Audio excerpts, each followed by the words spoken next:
Hey, everybody, it's Doug Green, and I'm the publisher of Technology Reseller News, and we're back with another edition of our ongoing series to help everyone figure out how to better manage their organization and how to do better hires. And we have with us today Julie Thiel of the TTS company. Julie, thank you for joining me today. Great to be here, Doug. We're having a lot of fun in these conversations, and I just get excited about bringing another topic forward to your audience and talking more about how they can become better leaders. So, because it's something that's not natural, you can learn it, but it's not always intuitive. So, Well, yep, that's exactly it. I'll put that up there. The feedback conversations managers wait too long to have. That's literally what we're going to be talking about. We were just talking about both of us, how both of us like to, I know I do, Julie, apparently you do too, avoid those conversations, avoid conflict. That's right. It's so funny because it's like, yes, I'm in HR. I don't know. I missed the boat somewhere. In HR, we are constantly helping resolve conflict. And I myself, I am not one to like immediately jump into having a feedback conversation. So, I'm going to be talking to you about this, but certainly this is stuff I always need to hear, and I need to hold myself accountable lots of times to jump in and just have the conversation, just to do it. Well, let's dive right into it. Why do you think managers wait so long to give feedback? Well, I think some of it is just they're hoping that the issue will resolve itself. There's a little bit of kind of like hope and wait that goes into it. And again, I've been there. I understand. The other thing is that, when you're working in an organization or working with a team closely, you care about people. You really do. And you want to be building a better relationship over time. And, so intentions are good, but you don't want people to be mad at you. You don't want it to be awkward. At the same time, people can't read your mind. If you don't give feedback, you're not helping them improve. You're not helping advance the team. And it really stands in the way of the organization that you want to build. So, again, there's all these kind of personal fears, I think, that hold people back. The other thing is they don't know how to have the conversation. So we can kind of work with those couple of ideas today to break it down. So hopefully at the end of today, that person that you feel like you need to give feedback to, hopefully you do it at the end of the day, at the end of this session today, this conversation. Well, let's start with, I guess, the pain point, which is, and you brought it up, the cost of waiting. Yes. So what is that? What do you mean by the cost of waiting? Well, it's like, people, small actions can become habits. So let's say there's a part of working with a customer that I'm doing half of what I'm supposed to do. I've done part of it, but not all of it. And if no one tells me, there's no way for me to know, I'll just continue to do that over and over again. And so one small action becomes 10 small actions, which becomes a big problem. And that is the way that it just compounds over time. So, and what happens, and I know, I know myself when managers get frustrated. So also emotionally, like you're seeing this happen, you're waiting for it to improve, and you're getting frustrated. So, and that's bound to come out some way. So not only the employee can feel like, what's wrong? Like there's some problem here that I don't understand. And for the manager, you're just kind of sitting in like, I know I'm frustrated, needs to be better, but I'm concerned about having the conversation. You're holding yourself back. So and I think a lot of people do this. They, well, I don't want to jump on that person. Maybe maybe it's just a bad day. Maybe it'll go away, all that. So there's a cost of waiting. Okay, on the other side, so should managers be rethinking how they approach this? I think that one frame to use, which I've tried to use myself, is that, there is, you don't want to be jumping on everyone all the time, right? Like that's not what I'm advocating for. Like people do, like you said, have bad days. So some people have a bad day. That's going to happen. So I think that if you see it twice, like once, give it a little break and see, maybe it will resolve itself. Twice, I think then you have to say, okay, well, maybe there's a knowledge gap or a skill gap or something that I have to address. By the third time, you really do need to address it. So I think, again, you want to give people a little bit of breathing room and a break, especially if they're new and learning and things like that. But you don't want to let it go beyond that third time. That would be my rule of thumb. And, I think managers feel like coaching is criticism or feedback is criticism. And it's not. It is, done well. And again, with the right intent and the right, addressing things early, you're really helping that person succeed. I mean, the purpose is to help elevate that person, make them successful. And if they're successful, you can keep adding things to their plate, get it off your plate.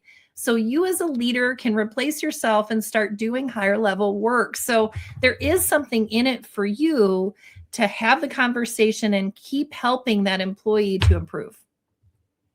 Now, should managers prepare for that conversation, or should they just let it happen, when it happens? Well, I think that, again, if you're comfortable and there comes a natural opening, certainly express your concern, and there are ways to do that, to say, hey, it doesn't have to be this big formal thing either. If you're comfortable kind of going off the fly and having the conversation, like, I saw you do this. I'm not sure if you're aware that's not how we, that's not the best way, or that's not how we do that work. Let me show you how we do it. Let's talk about how to get you on board with our standard. That would be the type of conversation you can do naturally. If it's something that you're a little nervous about, or it's a little more of a complex issue, here are the questions I'd have you ask yourself. So 4 questions to ask yourself before you go in. So what specifically needs to be improved? So, kind of make notes on the specifics, like, what are you seeing? And then ask yourself the question, why does it matter? So, what specifically needs to improve? Why does it matter? Because that context often helps the employee. They don't understand that something they're doing maybe has bigger impact later. So the second is, why does it matter? The third is, what support can I provide? So you as the leader, what is the support that you can provide to that person to help them improve? So, and then finally, that fourth question is, what does success look like? So in the conversation, you have to be able to say, when this is done this way, this, with this improvement, this is what we're going to see. You're going to see conversations go easier, or, we're able to close more prospects, or whatever it is. So the 4 questions, specifically, what specifically needs to improve? Why does it matter? What support can I provide? And what does success look like? So it doesn't take that long to really go through and just make those notes, but that really gives you the right conversation to have. Like, it gives you the guide to go through the conversation. Now, can this be achieved without, undermining the relationship that you have with the person, with the employee? Yes. And here's the thing, like, I know I always get afraid that when I give feedback, I'm going to hurt someone's feelings. And you might, let's be honest, you might hurt someone's feelings, but here's the thing. Like, I know if I was taking actions that weren't correct, like, I would be embarrassed, certainly, when someone told me what I was doing was not right. But I would also appreciate it. It's a trust building thing. It's, they say feedback is a gift. Yeah, okay, sure. But it's like, it really does build trust, because people know where they stand, and they know that you're not going to let them continue to take actions that aren't correct without coming in and helping. And it really is a helpful action to give feedback. So, as long as you're, like that preparation we talked about, you want to stick, you don't want to be, you want to stick with observable facts, talk about what you're seeing, talk about what's happening, assume positive intent. You want to listen in conversations after feedback as much as you talk. A good question is, what am I missing? Is there anything I'm missing here? Because you may find out that there's a technology problem that's standing in the way of that person completing the work, right? So it's a two-way dialogue. Like, you got to be prepared for your side of the conversation, but then you have to get curious too in the conversation. And that's how the relationship, improves from the conversation. So. Well, Julie, I really want to thank you for joining me today. This has been really interesting and insightful. I like how you were able to guide us through this sort of process very gently of, not avoiding the problem and just staring Mhm. right into it. Mhm. And that, being honest and kind to Mhm. to an employee with some guidance sounds like a good idea.